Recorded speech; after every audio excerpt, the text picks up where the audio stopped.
Hi, I'm Paul and welcome to Zilla Cabs. Here at Zilla, we believe your tone doesn't just lie in your amp, your guitar and your pedals, but in the cab and speaker choice too. In this video, we're going to look at two iconic speakers. We're going to see how they contrast through various amp and gain settings, and then we're going to see how well they mix together. Before we kick things off with a nice classic rock track, I just want to say, if you haven't already, please subscribe to the channel and hit the notification icon. It helps us out massively and it helps us generate more content for you.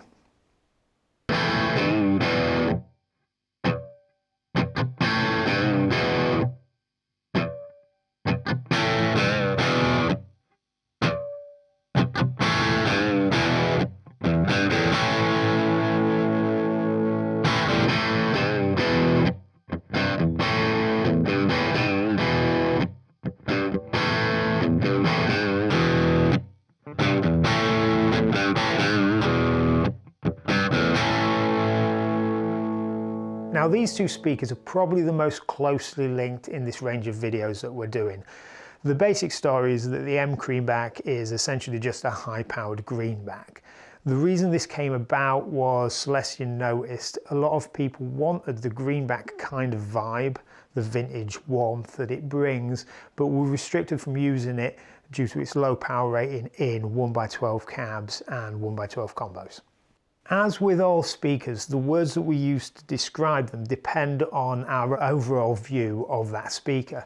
For someone like me, who generally likes both of these speakers, I would describe them both as having a nice full low end, with the MCream having a slightly more subdued mid-range. When you're listening to these two in comparison, that can result in a lot of people thinking that the MGreenback comes across as slightly more aggressive in the mid-range. Now, if you've watched our previous videos on the Vintage 30 versus the Greenback and the Vintage 30 versus the MCreamback, in both of those cases, you'll probably notice that the Vintage 30 is a speaker that comes across as having a slightly more aggressive mid-range. Now, the lesson to take away from this is that when you're comparing speakers, it's more of a comparative exercise rather than an absolute one. So, when we're listening to these speakers, it's important to notice the context in which we're viewing them. Okay, now let's take a listen to both of these speakers in a lower gain setting.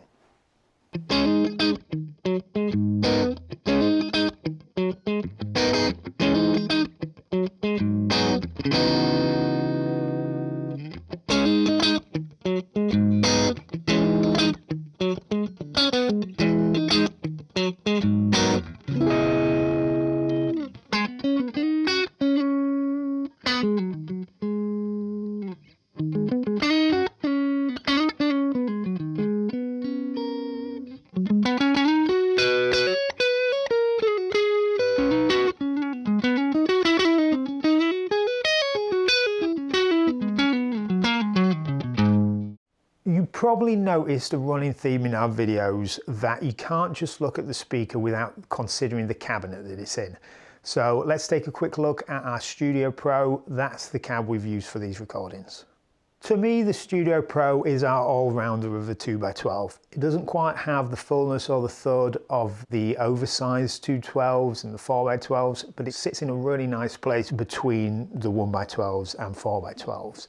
The key feature of the Studio Pro is its three-piece back. Now, the cool thing about that is when it's open, it gives you a certain ambience that's more related to a combo, and then when it's closed, you get some of the thud and tightness in the low end that you would get from the larger oversizers and the 4x12s. Now, although a lot of you are here to listen to the heavier sounds, it's also important to consider the cleans too. So what we're going to do is we're going to listen to a slightly heavier track followed by a nice clean track.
we heard these two speakers compared against each other, now what we're going to do is we're going to listen to how they sound when they're mixed together.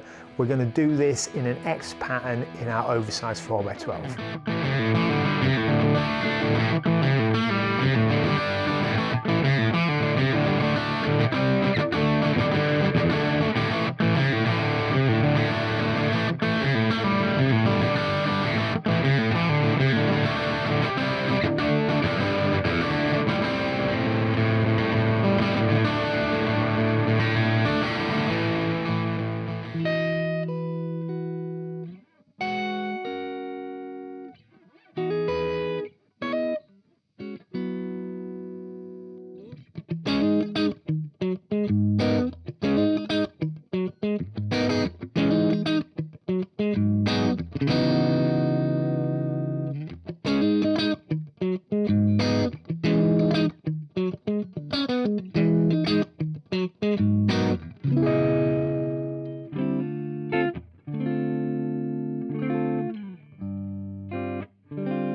Before we leave, I want to say a big thanks for watching these videos. I hope you enjoy them as much as we enjoy making them.